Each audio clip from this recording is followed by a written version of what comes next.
All right. Welcome, welcome, welcome trickling in. Hello, welcome to your panel. As you can see, hopefully on the screen, we are in Women, Land, and Power.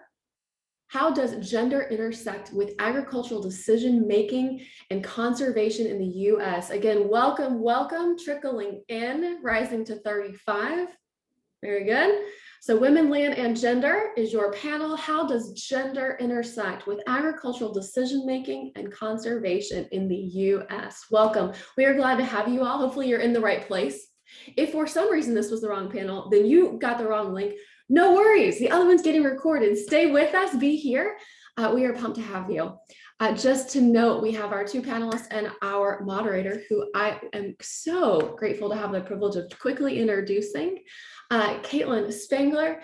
Kaitlyn is a PhD candidate and presidential doctoral research fellow, environment and society department. Excuse me, Kaitlyn. Let me try that again. PhD candidate and presidential doctoral research fellow, environment and society department, Utah State University. There we go.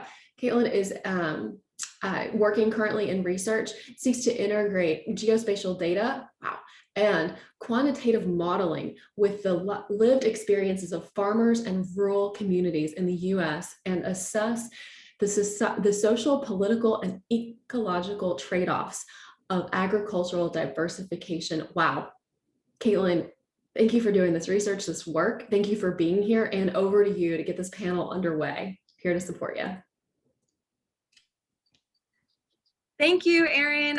Good morning, everyone. My name is Kaitlyn. I hope everyone's Friday is off to a great start.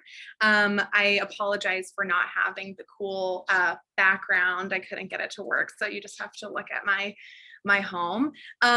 So yeah, as Erin said, I'm a PhD candidate at Utah State University. I'm joining you from the comfort of my living room in Ogden, Utah. And so please introduce yourselves in the chat. Let us know where you're joining us from. And I know from the panels yesterday, this conference has attracted a global audience, so I'm anxious to see who's with us today. I have the pleasure of moderating this panel with two amazing women, Dr. Angie Carter and Dr. Gabrielle Roesch-McNally. Dr. Angie Carter is an assistant professor in the Department of Social Sciences at Michigan Tech University. She's a board member of the Women, Food, and Ag Network and is on the coordinating team of the Western Upper Peninsula Food Systems Collaborative. Dr. Gabrielle Roesch-McNally is the director of the American Farmland Trust Women for the Land, which is an initiative to ensure women landowners have access to resources, technical advice, and policy facilitators so that they can lead and help build resilient agri-food systems. She has also worked as a fellow with the USDA Northwest Climate Hub to conduct research in understanding farmer decision-making toward climate change adaptation and mitigation. So I'm super excited to hear what they have to say. Broadly, this panel is focused on the intersections of women, land, and power in the United States. I want to exercise a little bit of caution in describing this topic because, as Angie has pointed out in conversations prior to this panel, that often conversations about women and land can be reductive or overgeneralizing. Even in yesterday's panel, on our current food system crisis, Dr. Mary Peabody discussed the importance of recognizing regional and interpersonal differences of women in agriculture in the US. For example, the opportunities and barriers for a widowed woman landowner in the Midwest are very different from those of a young career farmer in the Southeast. So with this in mind, Angie and Gabrielle will each present for about 10 minutes, discussing their research and experiences related to how women, as either landowners or operators, make decisions about or enact control over their agricultural land, as well as how the gendered processes of agricultural land ownership and decision-making in the US relate to sort of broader systems of oppression and inequity. After they present, we'll have a structured, moderated discussion for about 10 to 15 minutes, where I ask them a few questions that they'll respond to, and then we'll finally open it up to open Q&A for about 20-25 minutes at the end. So please write in your questions in the chat box, either throughout the presentations or during the Q&A session, and we'll ask them in the order that they're received until we run out of time. So thank you so much. I'll pass it over to Angie. Wonderful. Thank you, Kaitlyn, for that great introduction. I'm so glad to be here with all of you today. It's morning in the Upper Peninsula. It's a sunny morning. It's a Friday. It's just great to be, even if we can't be in this physical space together, sharing this good energy to be online with all of you. So thanks for coming to our presentation. And what a pleasure to get to present today too with my friend Gabrielle. We were at Iowa State University together in our PhD studies, and it's awesome to be on this side doing the work in communities and doing the research together, being on the other side of that. So thank you everybody for joining us today. Let's see, I'm running my slideshow here. 1 second. Oops. So I want to start this morning by talking about what we know about farmland and agricultural landowners in the United States as representing a monoculture of the mind. I'm drawing from Vandana Shiva's work. And in the United States, children grow up with these stories about who's a farmer, and they're racialized and they're gendered. The farmer's this white guy, old McDonald, right? And then we see across all sorts of imagery in the media and also replicated in our research, a focus on the family farm as a model for how we might have more sustainable agriculture, more localized agriculture. But this family farm is also racialized, and it's also gendered, and it's very heteronormative, right? We know there are many exceptions to this, but both in industrialized agriculture and in sustainable agricultural spaces, the family farm is still a way that white land is passed to future generations of white families. And while women have been harmed by this model of these models of agriculture, they're also complicit in and benefit from the whiteness, the power of land that they may have in their families. And so land in the United States has been a way that we have maintained white supremacy. It's been a way that we've maintained whiteness in rural spaces. And this has resulted in a monoculture, both in terms of our racial diversity or our gender diversity in terms of who's farming and making decisions on the land, but also in what the land looks like. If you drive across the US Corn Belt, this is unfortunately a great way to see what the monoculture of the mind looks like on a vast scale. But we know. So sorry, if I can interrupt you for 1 second, could you make those slides full screen? For whatever reason, they're not showing full screen. 1 second. Thanks, You're Kaitlyn. just seeing the presenter view? Yes, we are. Oh, I am seeing full screen. I'm going to exit for a minute. Sorry to stop you. Yeah, no problem. Sorry, everybody. I thought I had practiced. It's totally fine. You are all good. We've all of us been in this fun boat when we go, wait a minute, which view are they actually seeing? Yeah. As we work. Are you still seeing presenter view? Yeah. Yeah. Yes, sorry, team. No problem. Let me take a quick look. Caroline, do you by chance have her slides to share for us? Yeah. Let me go ahead and pull those up for you. So Angie and Caroline. Ruth, yeah, do us a favor, keep rolling, and we'll get those slides up in just a moment. All right. So this next slide that I'm going to share shows a map of Iowa that Chief Nohart made in 1837. Iowa's where I've done most of my research with women farmland owners, working with the Women Food and Ag Network.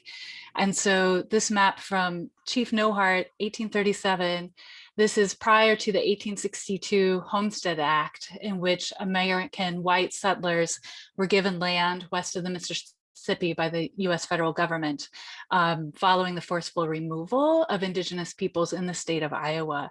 And these lands in Iowa shown on this map were a region of rich biodiversity, wetlands, prairie. These were lands, ancestral contemporary homelands of indigenous people, the Iowa, the Meskwaki, the Sauk, and the Fox people, seasonal homelands of the Lakota, Dakota, the Potawatomi, the Ho-Chunk. And these were used, since time immemorial to feed and care for generations of people. The biodiversity, though, of these lands, if you go to the next slide, we see that the displacement of indigenous people And the settling of white farmers on these lands resulted in a vast loss of biodiversity. Those brown sections on the map show cropland, and this is area that was once prairie. And so we've seen ecological consequences of these policies. We see these, they affect everyone downstream. Thinking about soil loss, soil erosion, the toxic runoff from these farms, loss of ecological diversity. So it's been really, not to, sound to be like extreme, but this is catastrophic, right? What has happened, not only to people, but to the lands. And so if you go to the next slide. So in this context, women have benefited and they've also been harmed, right? They've benefited from having control of land in their families, even if they may not be recognized as having authority about how to create change on that land. Maybe their tenants don't recognize their authority. Maybe their co-owners or their neighbors might not recognize their authority. But owning land is definitely a privilege in the United States. And so they have some power as white women, right, to enact change if they are able to and have support to navigate the challenges that are really patriarchal norms, gendered challenges in their communities. And one project that I've been involved with Women, Food, and Ag Network was a participatory photo voice project in Iowa's most ecologically contaminated river, the Raccoon River watershed in northwest and north central Iowa. And farmland owners in this project took pictures and wrote stories and engaged in an iterative process together over a series. It's been now 5 years. We thought it would last 1 year, in which they share stories from their farms and the land that they are trying to heal in this watershed. And so Chris Henning has shared in this story about walking beans and the changes she's seen in her lifetime walking beans on her farmland in this area of Iowa. And she reflects on the ecological consequences, right, of this monoculture of the mind that we see on the ground through just this industrialized landscape of corn production.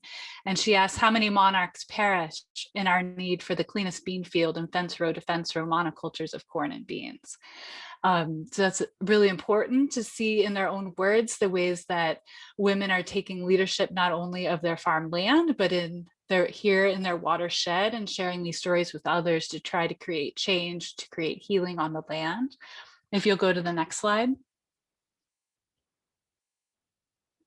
And then since the change in the pandemic, all of us going online and virtual, like this conference, right?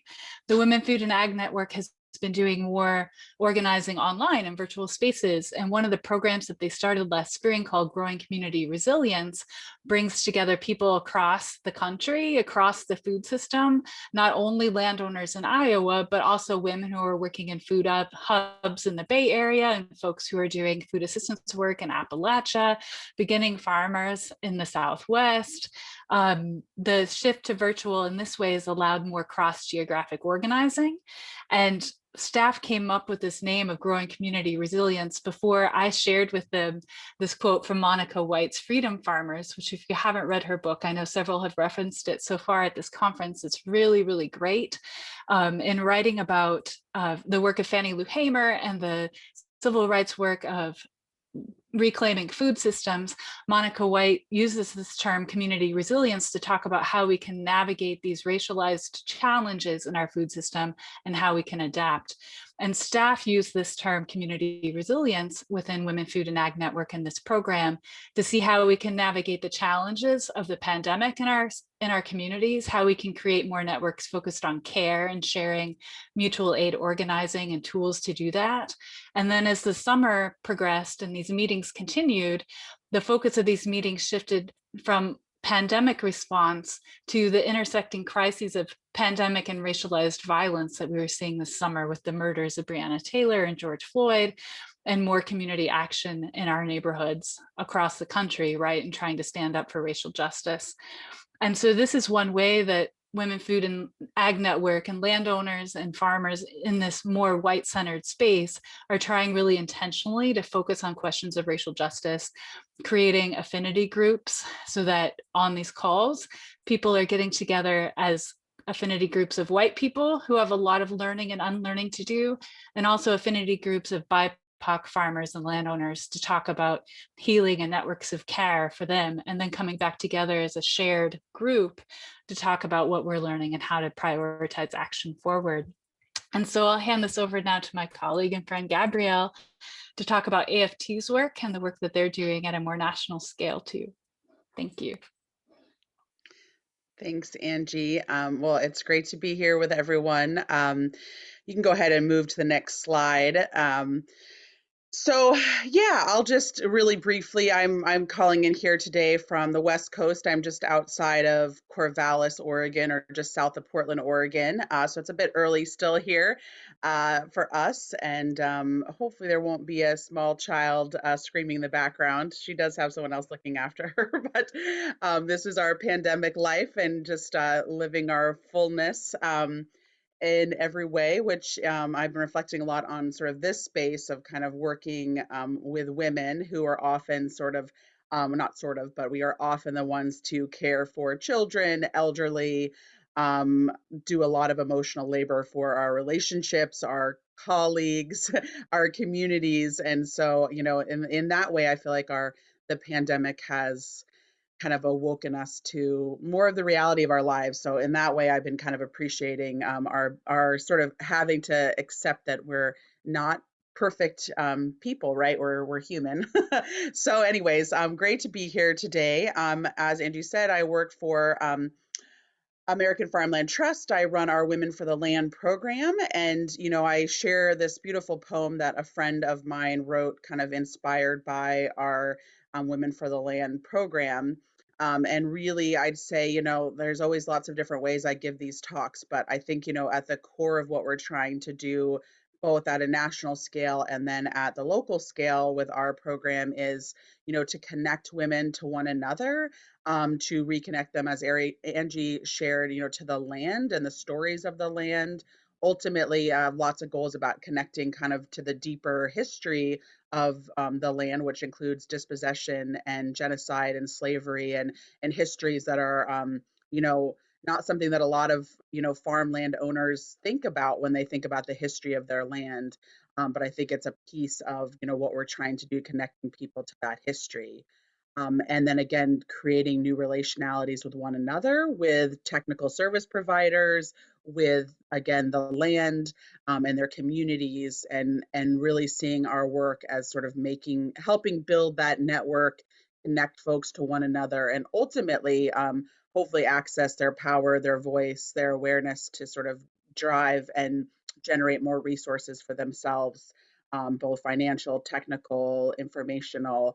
But I'd say a lot of our work is really focused on the kind of locus of the individual, and thinking more about kind of, I think this conversation here today is also helping us kind of think about some of those systemic changes that kind of that individual work hopefully kind of filters out and drives larger change. So if you want to move to the next slide. Yeah, what I just kind of, I think Angie kind of set things up really well, but I thought just to kind of frame the conversation here today is just sort of a reminder of how important women are on the landscape of ag and ranching and forestry. I think, you know, historically, we have not thought of women in America as farmers, right? And it wasn't just this most recent agricultural census where we really got to see a different picture of women farmers. One of the reasons for that was that we weren't counting them in the past. So it wasn't that all of a sudden that folks saw a lot of articles came out like, wow, the increase women are increasing in tenfold in agriculture. Well, it was really because we started counting them. We started to offer folks a chance to add in co-principal operators on their farms. And what we know through working with women and folks like Carolyn Sachs, right? Women have been a part of the farming family since farms have been a thing, right? And we've been growing the kitchen garden, we've been doing the financial books, we've been caring for the family, feeding the family, folks coming in off the field. But increasingly, not just sort of in those support roles, but women are leading farms. Over 50% of the land now in farmland in the US is managed or co-managed by women. When we think about what farmland is owned by women, it's nearly 40%. And so, but I still get sort of taken aback by how many images are of the white man in the field. And so, I just like to kind of bring these images and thoughts to remind ourselves that this isn't sort of this new trend. There is this long history supporting this work. But increasingly, we see women stepping into roles as new and beginning farmers. And I like to say the sort of future of agriculture is increasingly female. Like, it's seeing this leadership change and this land ownership change and management shift, where women are much more central actors on the landscape. I think it's really critical just to kind of articulate the fact that this is still a very white space, and both in terms of where resources flow to white women majority, but also in terms of land ownership. As Angie said, 98% of the land in the US is owned by white landowners. And so some of those are women, right? But it's still a very kind of white and landscape, driven by a lot of sort of the historical and current sort of factors of dispossession and discrimination that still kind of act on the land, that hopefully we'll get more into in the Q&A section. The only other pieces I just wanted to highlight here was just how women have sort of been responding to the dual crisis of climate change, which continues to impact our lands, from droughts to fire impacts, and to pests, to changes in seasonality. And most folks have been dealing with some factors of climate disruption, as well as COVID. And what I've continued to kind of comment on and seen some writing in the literature is just how much women have stepped up to feed the community food needs, as a response to challenges in the food supply chain due to COVID. And I think we continue to just see where and how women lead in that space. We can go to the next slide. And I think this is my last slide. I tried to keep it really small or short here, but just wanted to say that a critical part of what I do, what Angie and the Women Food and Ag Network do, is sort of building these networks of women. And I think I've thought a lot about how do we sort of build collective power? How do we decenter whiteness in that space? A lot of women in agricultural networks still are very white run, white led, and white serving, arguably. Angie pointed to a few sort of ways that WFAN is doing this work. I think we're continuing to kind of challenge that and think about who we're serving and who we're kind of, again, envisioning on the landscape.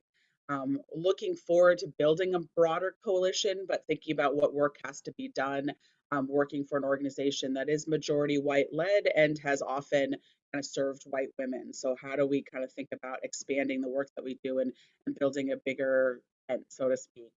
And again, just kind of asking questions about who's included and who is not in the work we do. And I think, the last point is just this challenge, I think, in some of this work is when you work on kind of sustainable agriculture, sometimes there's sort of this sense of what is part of your mission and vision, and things like racial justice or connecting people to health services or getting broadband access. Those are not our issues, right? We're not focused on those issues. And so a lot of our conversations are about, like, how do we start to see this sort of intersectional work that we do, but also intersecting kind of issues that connect women to sustainable agriculture, but that are bigger than maybe some of the topics we thought were part of kind of agriculture, right? But they support women, childcare, elder care, these kinds of things that are fundamental to the work that we do, but we often don't think about it when we're doing a soil health workshop. So with that, I'm going to stop talking, at least in this formal way, and pass it off to Kaitlyn. Thank you so much, Angie and Gabrielle. That was fantastic. As I said before, I've got 3 questions that I'm going to ask in sort of this closed Q&A session, and then we'll open it up. So please populate the chat with your questions, and we'll get to those in about 10 minutes. So the first question is really about providing space to speak a bit more about how, as I mentioned at the beginning of the panel, that often the conversation, as Angie had talked about before, that the conversation about women and ag in the US is often reductive. And by reductive, we mean that we are just thinking about gender in terms of individual identity, rather than as also a mechanism that upholds white supremacy. and other systems of oppression.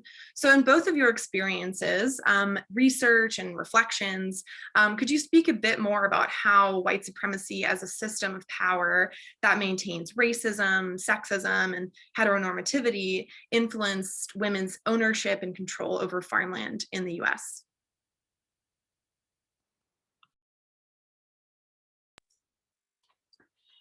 I can start with this. In my research in Iowa, I saw that, this idea that widowed women were not supposed to be actively controlling their land. They're supposed to be, they're supposed to be renting it or getting decisions from men and not being, empowered agents of change on their land very much persists. And this is rooted in the historical legal protections of land, so that perhaps if, for example, there was a son in the family, if they're not of age yet and the father has passed on, they can inherit the farm, and the mother is just protecting the farmland until the son can inherit it. This kind of antiquated idea really still persists in the land and how people think about it, that if women are widowed, they're supposed to be just holding the land to pass on to the next generation, not active agents of change. So that's one way, because we know that land is power, right? And if you're in if you can inherit farmland, wow, like that is a lot of power. We know how hard it is for people to have access to land right now, how much capital is required to be able to access land. And so I think things like the Justice for Black Farmers Act and different ways that we're trying to see ways that we can create more equitable access to land, that it's not something you have to be born into inheriting or marrying into, are ways that we're trying to address this structural way that land's been used to maintain white supremacy. I think about, it's such a big question. We looked at these questions before, but now you're like, wow, that's a big question. But I always say, I think a lot about Pigford versus Glickman, which was a sort of, I guess I've just recently learned it was the largest civil rights kind of win for Black farmers and landowners. It was brought against the USDA in 1999. To challenge kind of historic and really present day, right, 1999 discrimination against Black farmers and Black landowners and accessing resources that have, enabled the success of many farmers on the landscape. The USDA, as the U.S. Department of Agriculture, has been critical in providing resources, incentives, and programs that, help farmers and farmland owners. So we've really kind of that legislation to me kind of like put a pin on sort of what systemically had been happening for over a century, to move from what had sort of been some pockets of strong kind of land ownership and farming leadership among African Americans in the US to a situation now where we have, around 2% of the land is owned by folks of color. That's, it depends on the state in terms of the racial breakdown, but I think that the systemic pieces that have kind of prevented folks from equally accessing land. And I, even working with some of my colleagues in the Southeast, these factors still exist in terms of, the networks, the social capital and networks that exist, especially among white identifying men who are kind of connected to power holders in rural communities, who work on soil and water district boards, who are kind of have familial and connections and historical connections that kind of still maintain power over how resources are shared, maybe in more implicit ways, and in some cases explicit ways. And so really kind of thinking through about how kind of structurally we still have to kind of move the needle. One other piece I'll just say about this is we've done a lot of work, and I think the USDA, I think lots of people have critiques. I think they've come some distance. I know the new Secretary Vilsack has been talking about looking and thinking about racial justice and gender justice. I'll just note, I most recently got some data FOIA'd from conservation program dollars that go to women and women of color. And still over the last 5 years, we've seen, I think about 14% of conservation contracts are going to women and only 2% to women of color. And so I guess to me, that's still just sort of all this work that we've done, Women, Food and Ag Network, American Farmland Trust, all these other women in ag networks, like moving the needle and connecting women. But how much have we moved the needle, both in terms of resource flow to women and to women with diverse intersectional identities? I guess I would argue, I think we're doing important work, and we need to do more to see where those resources can flow more equitably. Yeah, thanks. That's thanks for those responses. It sounds like there's a huge emphasis on needing to support women as agents of change rather than, as Angie said, sort of passively inheriting land as if they're not actively making decisions. And I'd like to sort of refer back to the poem that Gabrielle started with as, women to tend the soil only as mothers can to coax fragile life out of the land. I think that was really poignant and emphasizes some of the ways that women of intersectional identities have been overlooked in the ways that they've managed and tended to the land. So the second question, what are some of the ways that we, this proverbial we, as researchers, practitioners, activists, policymakers, or even farmers can start to shift power against these systems of white supremacy and oppression, both in the short term and long term? Again, I know these questions are huge, so just sort of some of your thoughts on that. You want to start this one, Gabrielle? Because I started last time. Sure. Okay. So how do we start to shift power? Well, I would say this is something that I spend a lot of time talking about. Both, I'll just center it first with the work that we do with Women for the Land at American Farmland Trust. I think, and this follows on work that Women Food and Ag Network have done, and other kind of women in ag networks. Building collective power and connecting people to one another. I think for a lot of women in agriculture, whether they're, as I think someone noted at the beginning, right, this is a diverse group of folks. It's not a monolith in terms of where they come from, but I've been surprised at how many women in California and the Northwest and Seattle, to sort of women in very rural North Carolina, like their issues might be different, but many of them sort of still echo this need to come together in these affinity groups and to connect with other women, to build knowledge, to share information, to collectively organize, and that those needs still exist.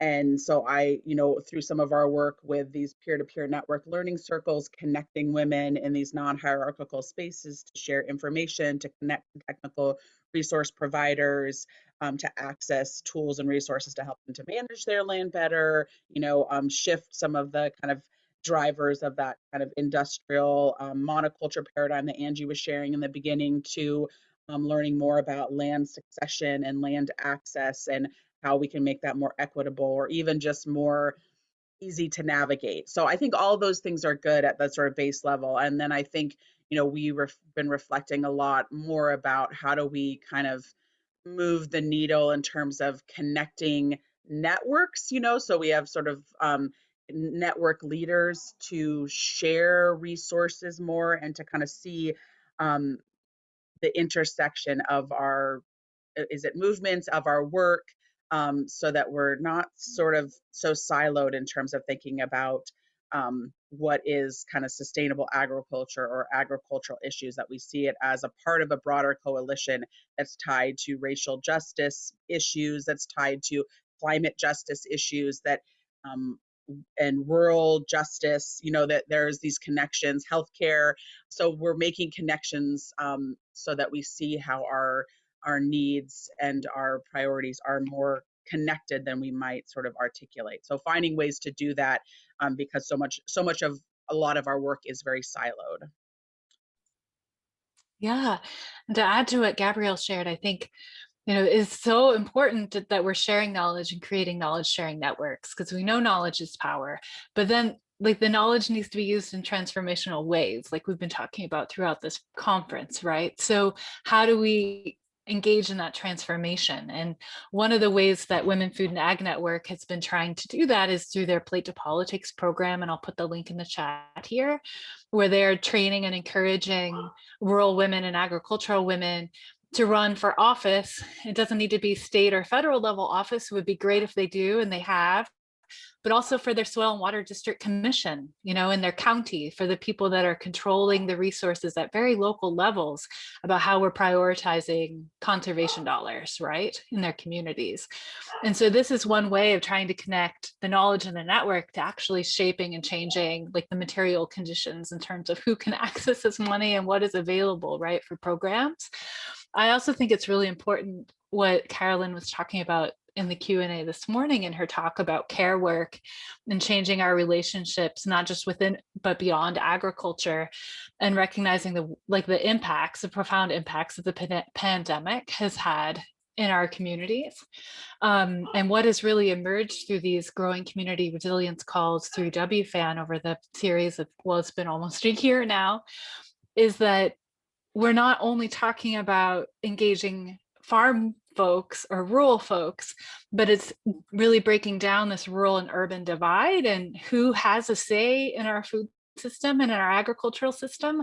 You know, the person who has the multi-generational family farm, their say in this.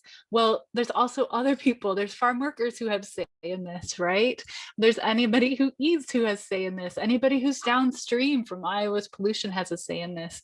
And so it's been really great to engage people in these conversations in new ways who are interested in this and passionate about this, but may not identify as rural people or, you know, farm folks, you know, because we need to be engaging outside of, like Gabrielle said, it's very siloed, the work that we have been doing.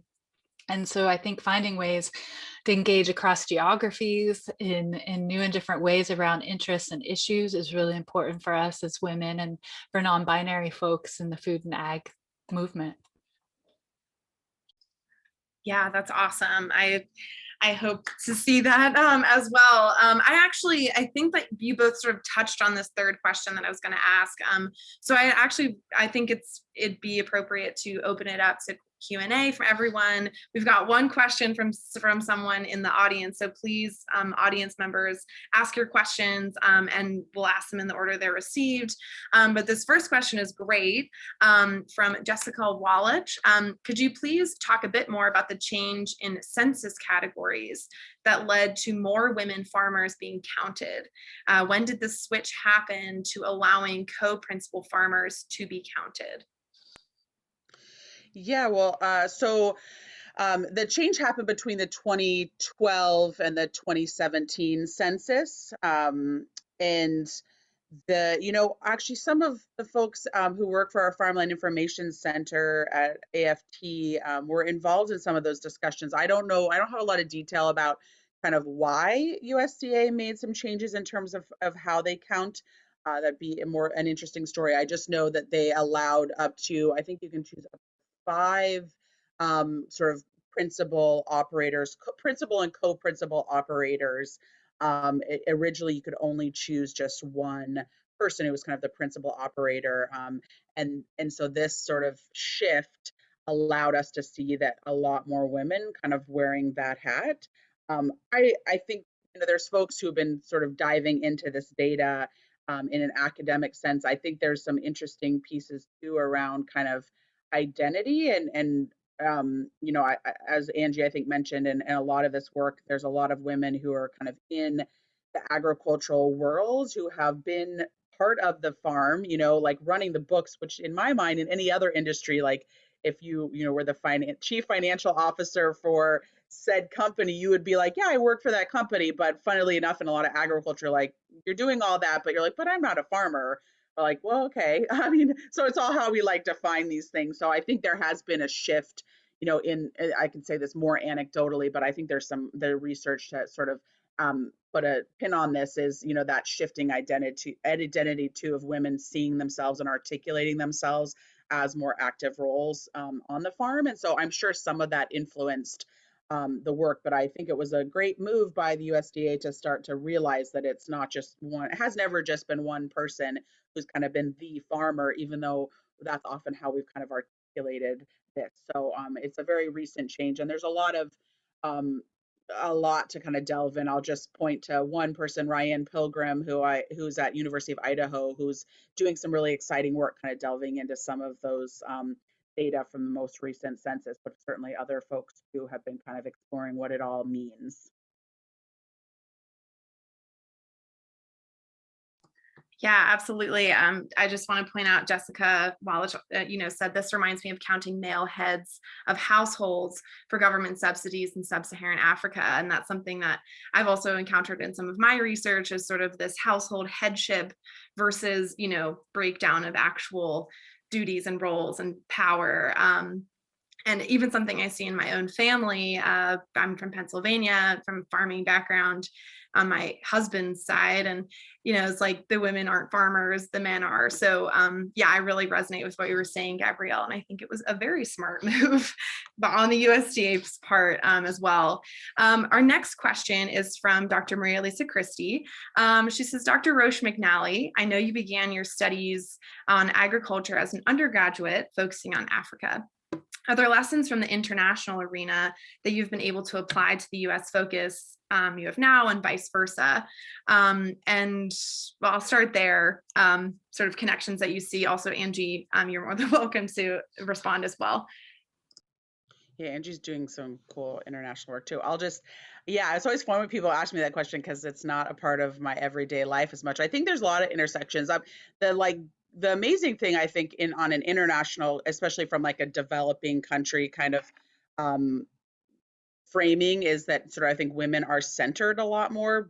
All of the international literature that I'm aware of and development work is like women are central to feeding their families and communities. I think that is like where we've kind of moved in a different direction. The US, in a kind of a critical way, like a lot of the feeding of humans is still done by diversified farms, right? But our large scale industrial agriculture is the feeding of livestock and to some degree biofuel. So we kind of like that centering women's role in kind of feeding their communities has been central to a lot of the sort of like international work that I've done, and recognizing how important they are. And maybe men are traditionally maybe growing a cash crop for export. But so much of this sort of work I've seen is like, wow, we can't have healthy communities, people going to school, people earning some extra wealth if we don't pay attention to women, who are kind of like that head of the food household, at least, perhaps not the head of this sort of patriarchal kind of household notion. And so I think there's a lot of lessons learned in terms of like that role and that sort of empowerment of women seeing themselves in that space that women in the US could kind of see. I think I see lots of parallels in terms of women kind of leading in that space in both the US and internationally. But I think a lot of the kind of structure of power and kind of, I guess, kind of the structural limitations on facilitating kind of the success of farmers, small farmers, women included internationally and in the US, are really similar. I think these sort of like deeply kind of highly consolidated supply chains of seeds, of chemicals and fertilizers, and the kind of the treadmill of production, so to speak, about where many farmers kind of get sucked into. I think there's lots of lessons learned, but that is sort of beyond sort of the thinking about just gender alone, but how those systems of power and control of the land kind of influence the way that we relate to one another, the roles that women have, the roles that communities have in kind of food systems. And so I think there's so many connections, I guess. It's like a dissertation question, but there's so many cool connections about kind of how we can see that work. And I would just, one last thing is like a partial answer, but I'm really interested in sharing more cross or sort of internationally with our work.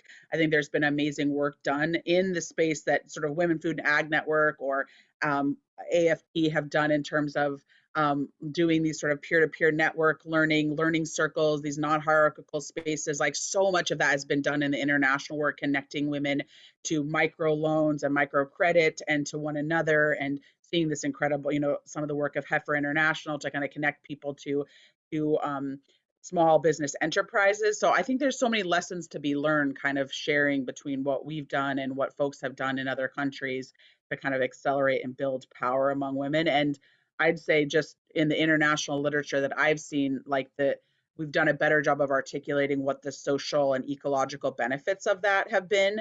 I think there's more work to be done in the States, in my opinion, to kind of see those connections. Like empowering, engaging women, providing access to resources, supports community resilience, ecological resilience, hopefully racial, if we're doing the work right, it's supporting kind of an undoing of oppressive systems.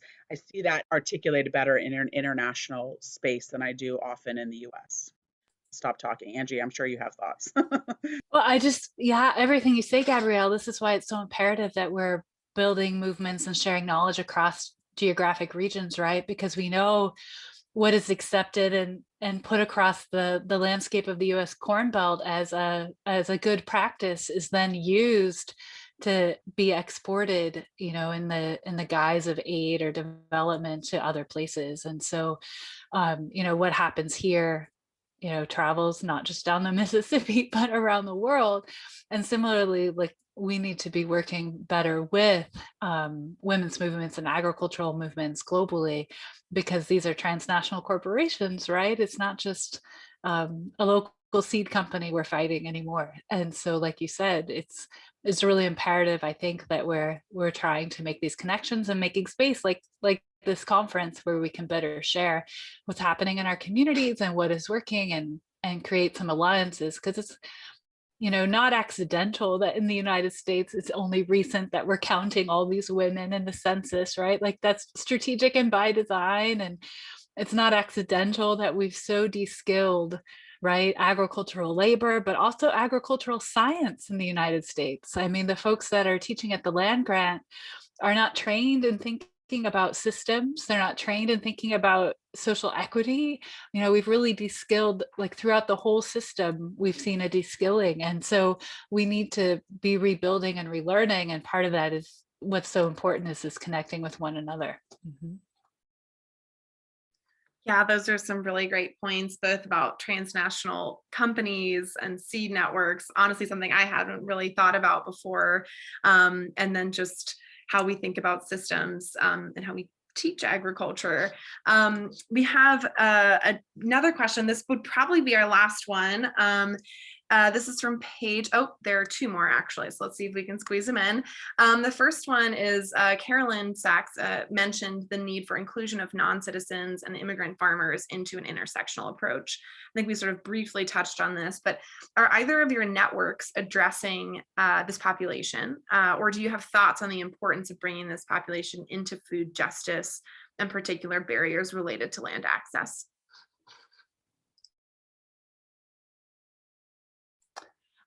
Women Food and Ag Network just recently hired a new executive director, Jules Salinas, and she's located in New Mexico. And one of her priorities for this next chapter of WFAN's leadership is creating more Spanish language programs and outreach so that we're connecting not only with Spanish speaking farmers and landowners, but also more farm workers.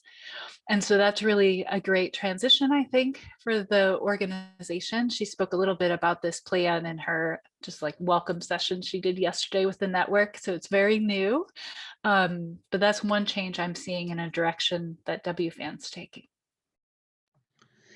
Yeah, I'd say this is a topic that has come up a lot in some of our conversations at American Farmland Trust and our program, but I'd say we have not historically done much work in this space. Certainly when you look at sort of the demographics of farm workers, there are a lot of women organizers and leaders, and a lot of issues that intersect around gender and reproductive justice and racial justice, like all these tie in. So I'd say we're in a place of having conversations about how to do that work well.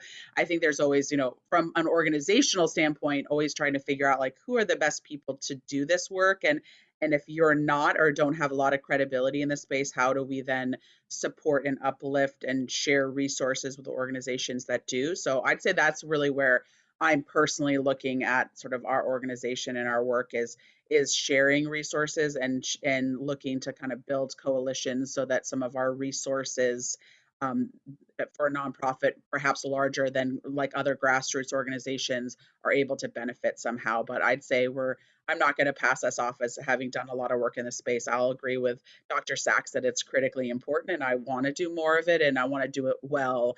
And I would just say, for thinking a lot about kind of white-led organizations, of which there are many in the ag spaces and women ag spaces, that there's so much work confront whiteness in our organizations and ourselves, do this sort of undoing racism and not just anti-bias, but sort of anti-racist work. So much work to do with other white folks and ourselves that sometimes that's like where the work needs to start. And there needs to be people who are organizing for farm workers or for racial justice in more very explicit ways. I don't say that you have to do one and then you get to do the other, but I've been having a broken record lately of like, there's a lot of work to be done with other white folks to move the needle when and the history of white supremacy and just even just white kind of white fragility in this space of kind of coming to understand like how our issues intersect with one another. Like that's important work to do. So let's do that work and let's make sure resources flow to organizations that are like ready and hitting the ground, who are like fighting for farm worker justice. Like, you know, I think sometimes there's a tendency to be like, oh, let's just go do that work now because we realize now it's important, versus like, are we the right people or have we done the work that we can do that work well? So these are all the questions that we're asking. Yeah, I think we probably have time for one more question, and I hope I don't sort of rephrase it. This is from Elizabeth Garner. I hope I don't rephrase it in a wrong way.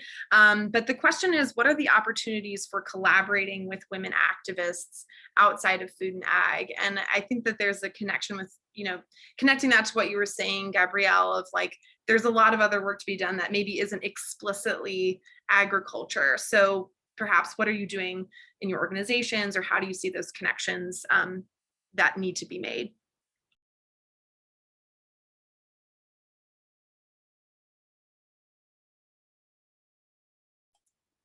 So in Women Food and Ag Network, I think it's pretty recent that these connections have been starting to be made in a more intentional way through the Growing Community Resilience Program, where people are feeling like everybody's just zooming in. You don't have to drive any place, and you know, folks have a space where they can learn and share from each other, whether they're farm owners or landowners or farmers or just people that are really passionate about local food systems or food justice. And so we're starting to see more participation that way from folks that may not have traditionally maybe felt comfortable coming to WFAN programs. I would just, you know, it's a great question. It's an important one. I'll just say the one example right now that I'm excited about is doing a little more work for the Center for, I always say, so yeah, the Center for Rural Strategies. I always get that wrong. And we participate in their rural assembly work. And I've been excited to partner with them a little bit. They've been having really some really good like virtual convenings. But I've been excited just to kind of look for more of those like issues that have been like rural focused, that have been very separate from like agriculture. And I'm in a lot of like sustainable agriculture kind of conversations, but so things like broadband access has been coming up a ton, like that is critical for us to do this work and to support rural women, farmers and land, like those kinds of issues, connecting to healthcare crisis, both due to COVID and elsewhere. Like, you know, so learning from some of the folks, not of course that agriculture is only happening in a rural space, right? But that there are these linkages with folks who've been kind of organizing in those communities on issues that aren't explicitly agriculture, but that do tie to people's sort of whole humanness and their health and wellness in general, that I think we can't ignore, right? So that has been one space where we're trying to grow, but there's so much more work to be done.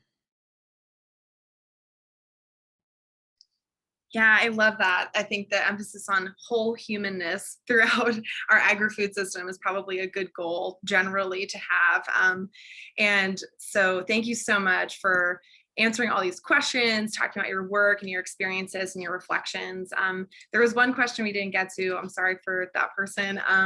But we are at the 5-minute left mark. So I'll pass it on over to Erin and just give an extra thank you to Angie and Gabrielle for spending an hour with us and talking with us. So thanks.